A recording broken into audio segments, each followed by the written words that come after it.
ఎడారిలో సెలయేర్లు.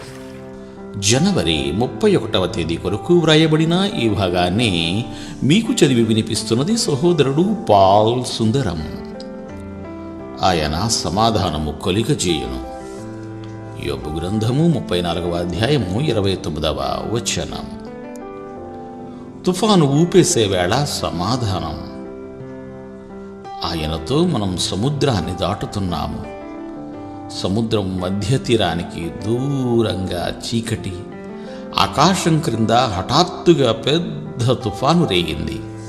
నింగి నేల ఏకమై ఎదురు నిలిచినట్టు హోరుగాలి, వర్షం లేచే ప్రతి అలా మనల్ని మింగేసేటట్టు ఉంది.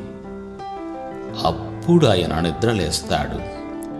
గాలిని అలలను గద్దిస్తాడు. విలయ తాండవం చేసే ప్రకృతిని తన చెయ్యి చాపి నిమ్మళింపజేస్తాడు.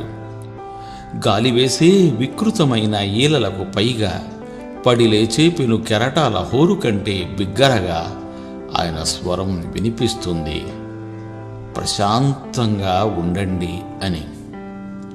నీకు ఆ స్వరం ఎప్పుడైనా వినిపించిందా? వెంటనే గొప్ప ప్రశాంతత అలుముకుంటుంది. ఆయన సమాధానం కలుగజేస్తాడు. మనకై మనం ఓదార్చుకోలేని సమయాల్లో తన సమాధానాన్ని మనకిస్తాడు. మన సంతోషాలు, మన ఆదర్శాలు, ఆశయాలు వీటన్నిటినీ చూసుకొని మనం తృప్తి పడుతుంటాం. కానీ ఆయన కృప చొప్పున మనం వీటన్నిటికీ ఆయనకి ఉన్న తేడా గుర్తించగలిగేలా మనకి సహాయం చేస్తాడు. మనల్ని చేరదీసి తాను మనతోనే ఉన్నాడన్న ధైర్యాన్ని కలిగిస్తాడు. మన మనస్సులోనూ హృదయంలోనూ అంతులేని నిశ్చలత పరుచుకుంటుంది. సమాధానాన్నిస్తాడాయన. ఎవరి పాదాలు బాధల బాటను నడిచాయో, ఎవరి హస్తాలు మన కలతలను మోసాయో అన్నా, ఆయనే మనకి శాంతినిస్తాడు. మన నష్టాన్నే లాభంగా చేస్తాడు. నీ దీవెనలన్నిటిలో, ఆదరణలన్నిటిలో ప్రభూ నే కోరుకునేదొక్కటే, మ్రోగుతున్న యుద్ధ బేరుల మధ్య నీ స్వరం వినాలని, విశ్రాంతి పొందాలని.